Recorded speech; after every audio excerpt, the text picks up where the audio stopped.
I'm going to attempt the next 5 minutes without mentioning the words Dark Souls, because every other of you can do that for you. Some of you won't have played Dark Souls, and fewer will be the kind of gibbering Soulsian lunatic that I am. What's Lords of the Fallen like when it's not Dark Souls?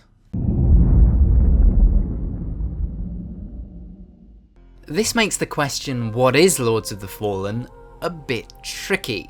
I'm gonna go for third-person RPG raid hack and brawler. Some might call it hardcore. Because you have but a tiny health pool, enemies hit like trucks in a convoy carrying plutonium, and everything resets when you die, forcing you to raid, puzzle, and hack your way back until you perfect the dance. To many, this will come across as cruel, frustrating, and generally mean, and if you're the sort of person who finds such things cruel, frustrating, and generally mean, it's not for you. Soz.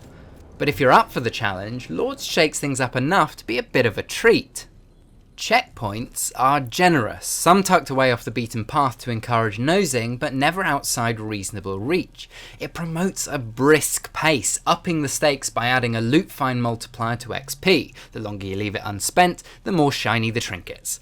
To compensate for reckless behaviour, health and potions can be replenished without resetting progress. And better yet, you're guaranteed a save point before each boss fight, precluding the need to trash trawl towards another 10-second wipe. It's a good thing too, because I spent the first few hours fucking loathing the combat. This was very nearly a review about a sluggish game with horrible controls designed to drag out encounters with bullet sponge... sword sponge? Enemies. It's not. I was just bad. Lords of the Fallen is perfectly satisfying if, and only if, you remember to use each and every tool at your disposal. Weapon, magic, ranged magic gauntlet thing. This is not the time to specialise, or that red chap over there will grout his bathroom with you.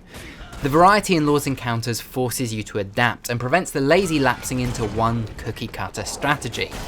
After I'd picked up on this, Lords of the Fallen was far more fun than I was expecting. So it's good, but a game like this needs to be perfect. When you punish the player hard, each mistake has to be their own and something that they can learn from. Otherwise you're just fucking them. But you can't learn when tight corners ram the camera through the back of your head and out of your eyeballs.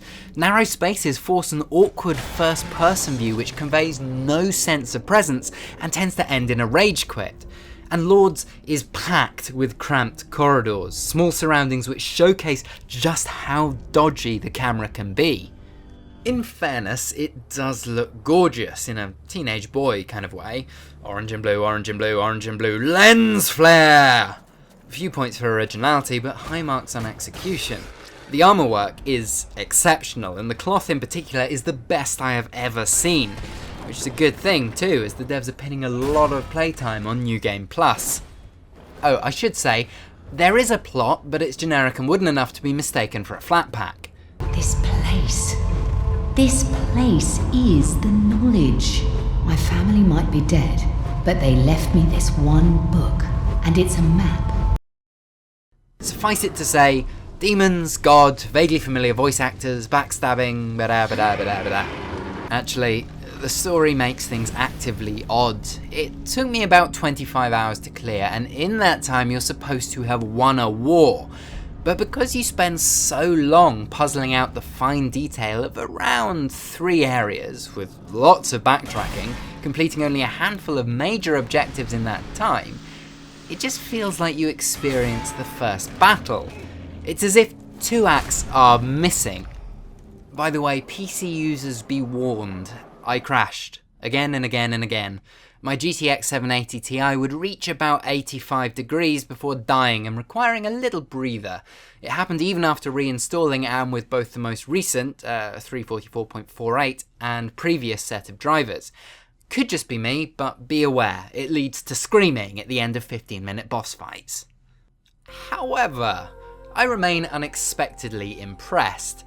Discovering that it was in fact my own incompetence behind the first 3 dozen deaths provoked a grin, and Lords of the Fallen looks sharp, if unoriginal, and it plays sharper. It's just a shame that that 25-hour story can't assail the modern epic that is, well, you know. If you didn't despise this review, well, I sure would appreciate you sharing it around the usual places. It keeps the channel growing and it means I can buy my family Christmas presents.